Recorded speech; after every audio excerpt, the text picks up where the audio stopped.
नमस्कार साथियों, स्वागत है आपका मेरे इस यूट्यूब चैनल द स्मार्ट ज्ञान अड्डा में। जी हाँ साथियों, आज आपको एसएसए और जीओबी से संबंधित वेतन अपडेट्स बताया जाएगा, साथ ही साथ एरियर अपडेट्स बताया जाएगा और पेंशन से संबंधित अपडेट्स भी बताया जाएगा और साथ ही साथ सरकारी सेवक के क्रियाकलाप से संबंधित समीक्षा की गई है और सरकार के द्वारा जो है अधिसूचना जारी की गई है, यानी कि कानून बना दिया गया है, कुछ विशेष कानून बनाया गया है, उसके विषय में भी आपको बताया जाएगा। जी हाँ साथियों, तो ये वीडियो आज का आपके लिए काफ़ी महत्वपूर्ण है। वीडियो को स्किप नहीं करेंगे, शुरू से लेकर अंत तक देखेंगे। वीडियो पर नए हैं या चैनल को अब तक सब्सक्राइब नहीं है तो सब्सक्राइब करेंगे और वीडियो को एक लाइक कर देंगे। जी हाँ साथियों, द स्मार्ट ज्ञान अड्डा आपका अपना चैनल है साथियों, जो आपके उज्जवल भविष्य की कामना करता है। जी हाँ साथियों, तो बेल आइकन पर ऑल प्रेस कर दे ताकि सारी की सारी वीडियोज की नोटिफिकेशन आपको मिलती रहे। तो बिना देरी किए चलेंगे अगले पड़ाव पर और देखेंगे क्या कुछ न्यूज निकल करके आ रहे हैं साथियों। ये 4 न्यूज आपको बताया जाएगा। सबसे पहले एसएसए और जीओबी के वेतन अपडेट्स और एरियर अपडेट से रिलेटेड समाचार को बताया जा रहा है साथियों।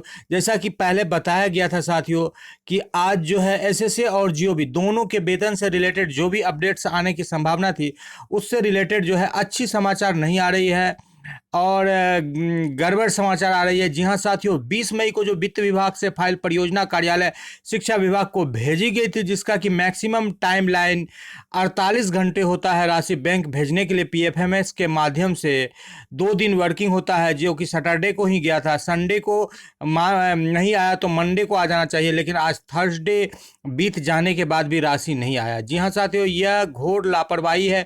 भले ही कोई तकनीकी त्रुटि हो, लेकिन बिल्कुल जहाँ पर 48 घंटे का टाइमलाइन है वहाँ पर 6 दिन बीत रहा है, लेकिन ये राशि अब तक जिलावार आवंटित नहीं हो पाई है। जी हाँ साथियों, कई सारे रीजंस बताए जा रहे हैं, चाहे वो तकनीकी त्रुटि हो, चाहे वो ट्रांसफ़र का हो। कई लोग तो ऐसे भी विद्वान शिक्षक ने कमेंट किया है कि ब्याज का राशि सरकार जो है अधिक से अधिक अपने पास रखना चाहती है, जिसके लिए कि राशि को जानबूझकर देरी करती है। ये भी कहना कहीं हद तक साथियों सही ही है। जी हाँ साथियों, तो ये अब कल जो 27 तारीख का वर्किंग डेट है वो देख लेते हैं। इस पर उम्मीद जताई जा रही है कि जीओबी का आवंटन जिलावार प्राप्त हो सके। ये जीओबी के आवंटन से संबंधित बात हो रही है साथियों। तो कल यदि शुक्रवार को आवंटन प्राप्त हो जाता है तो बहुत अच्छी बात रहेगी, 4 महीने का आवंटन होगा।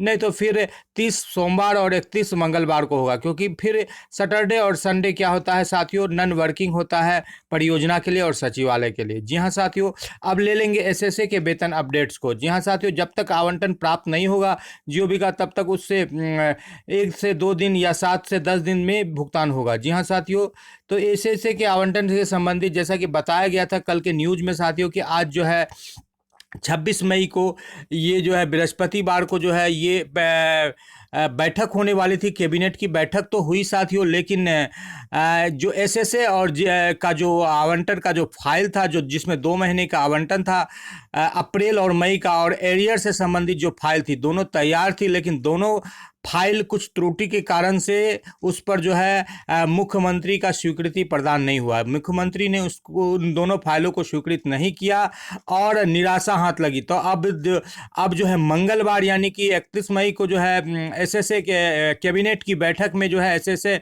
से संबंधित जो है राशि स्वीकृत हो सकती है। स्वीकृत होने के बाद साथियों, जैसे कि पूर्व में भी बताया जा चुका है, राशि वित्त विभाग से अनुमोदन यानी कि अप्रूवल मिलता है, फिर परियोजना जाती है और परियोजना के से पीएफएमएस के माध्यम से बैंक को जाएगी, संबंधित बैंक को, और जहां पर कि एडवाइस के द्वारा पेमेंट होता है। तो इस एसएसए से संबंधित जो भी शिक्षक है, नकारात्मक बातें बोलनी नहीं चाहिए, लेकिन जो सच्चाई है साथियों, आपको 15 जून से पहले जो है अब सैलरी मिलने की संभावना बिल्कुल कम हो गई है। जी हाँ साथियों, 15 जून से पहले एसएसए मद से आच्छादित शिक्षकों की को सैलरी मिलने की संभावना बिल्कुल कम हो गई है। शिक्षा विभाग से संबंधित यहाँ पर 2-3 फाइल पास हुए हैं साथियों। वो ललित नारायण मिश्रा यूनिवर्सिटी का है, यहाँ पर फिर एक्ट से संबंधित शैक्षणिक आधारभूत संरचना से संबंधित है, और यहाँ पर जो है ये शिक्षा विभाग कंपनी से संबंधित है। लेकिन जो हमारा अपना फाइल था यानी कामेश्वर सिंह विश्वविद्यालय से संबंधित है, जो लेकिन हमारे एसएसए का जो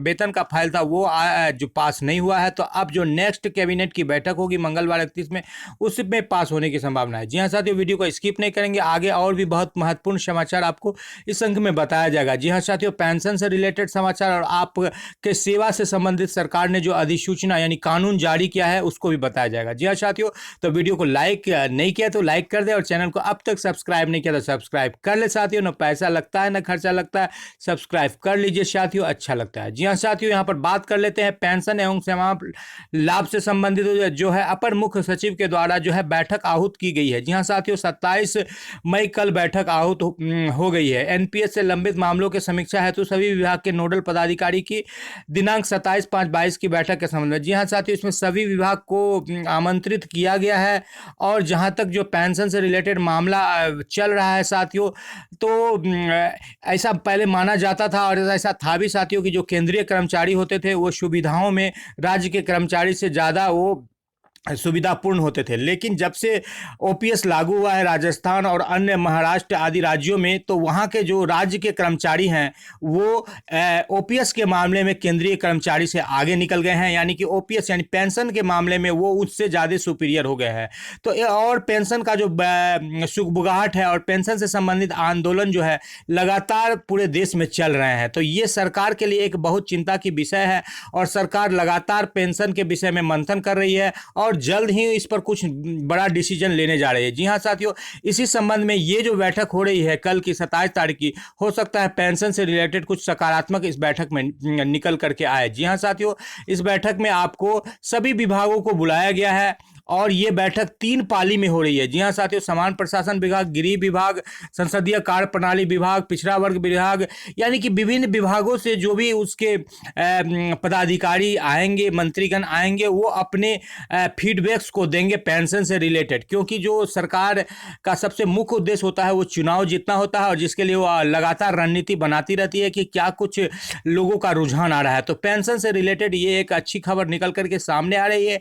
अब देखने वाली बात यह होगी कि इस महामंथन का क्या निचोड़ निकल करके आ रहा है। जो विभिन्न यानी कि सभी विभागों के जो पदाधिकारियों को कल के 27 मई के बैठक में बुलाया जा रहा है, उसमें क्या कुछ निकल करके आ रहा है और कुछ पॉजिटिव या अच्छा हमारे हम नियोजित शिक्षकों के लिए भी निकल करके आ रहा है कि नहीं, ये देखने वाली बात होगी। जी हाँ साथियों, अब बात कर लेते हैं कि बिहार में कुछ ही दिन पूर्व, एक सप्ताह पूर्व जो है national movement for old pension के द्वारा भी जो है कार्यशाला आयोजित की गई थी और पूरे बिहार के लोग उसमें जुटे थे। जी हाँ साथियों, सीएम को ज्ञापन भी दिया गया था इस संबंध में और ये बताया गया था कि जो है राज्य सरकार पेंशन को लागू कर सकती है, क्योंकि विभिन्न राज्यों में लागू किया गया। ये बाध्यकारी नहीं है कि केंद्र सरकार लागू नहीं की है तो आप नहीं कर सकते हैं, आप लागू कर सकते हैं, आप स्वैच्छिक निर्णय ले सकते हैं। और बताया गया है इस ज्ञापन में साथियों कि एनपीएस के तुलना में ओपीएस बेहतर है, एनपीएस कर्मचारियों के हित में नहीं आता है, एनपीएस के जगह पर ओपीएस को लागू किया जाए। जी हाँ साथियों, अब ले लेते हैं सबसे महत्वपूर्ण समाचार को। जी हाँ साथियों, ये महत्वपूर्ण समाचार है कि प्रशासन के सुदृढ़ीकरण हेतु सरकारी सेवकों के क्रियाकलापों की सावधिक समीक्षा के संबंध में।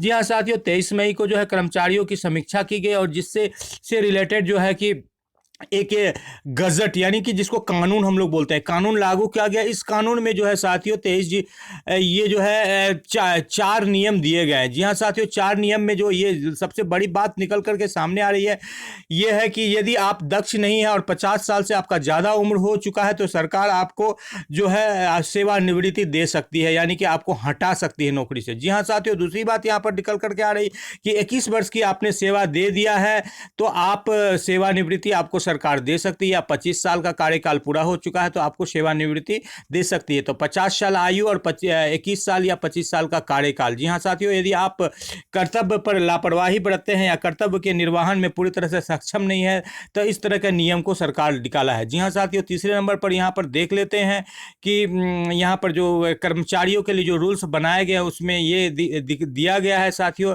कि यदि आप सक्षम नहीं है और कार्य करने में तो आपको 50 वर्ष की आयु के आसपास भी हैं तो आपको क्या दे सकती है सरकार जो है कि आपको सेवानिवृत्ति दे सकती है। तो यहाँ पर सरकार ने जो है एक कर्मचारी पर दबाव बनाने की कोशिश की है और साथ ही ये बड़ी बात है कि अधिसूचना जारी कर दिया गया है, यानी कि कभी भी कोई कर्मचारी अक्षम पाए जाते हैं तो उसको सरकार इसी अधिसूचना के अंतर्गत क्या कर सकती है कि बिल्कुल सेवा से हटा सकती है, डिसमिस कर सकती है, बर्खास्त कर सकती है। जी हाँ साथियों, तो ये एक बहुत बड़ी खबर निकल करके आ रही है। यहाँ पर नियम 74 क का हवाला दिया गया है। बिहार सेवा संहिता के 74 के हवाला के अनिवार्य सेवानिवृत्ति करने का निर्णय संयोजित किया जाएगा। जी हाँ साथियों, अनिवार्य सेवानिवृत्ति आपको दिया जा सकता है, मुझे दिया जा सकता है, यदि हम सक्षम नहीं है या हमने 21 वर्ष की सेवा या 50 साल हमारा उम्र हो चुका है। तो ये एक बड़ी अच्छी खबर नहीं आ रही है साथियों, एक बुरी खबर आ रही है सरकारी सेवकों के लिए कि सरकार जो है हमें जबरन हटा सकती है, ऐसा उन्होंने कानून बना लिया है। जी हाँ साथियों, तो इस कानून को लेकर के हमें इसका विरोध करना चाहिए। जी हाँ साथियों, जब किसी सरकारी सेवक की समान प्रशासन के लिए उपयोगी न रह जाए तब उसे लोकहित में अनिवार्य सेवा दिया जा सकता है। जी हाँ साथियों, यहाँ पर बताया गया है कि आपकी सेवा उपयोगी नहीं है, यानी कि आप सक्षम नहीं है, तो आपको अनिवार्य सेवा दे सकते हैं। अनुच्छेद 311 का यहाँ पर जिक्र किया गया है साथियों, और देखते हैं कि ये लागू कब तक इसको किया जा रहा है। लेकिन साथियों, जब कानून बन जाता है तो वो ये जो गजट होता है वो पूरी तरह से लागू होता है। और ये जान लीजिए कि सरकारी कर्मचारियों पर चलने वाला एक हंटर तैयार कर लिया है सरकार ने।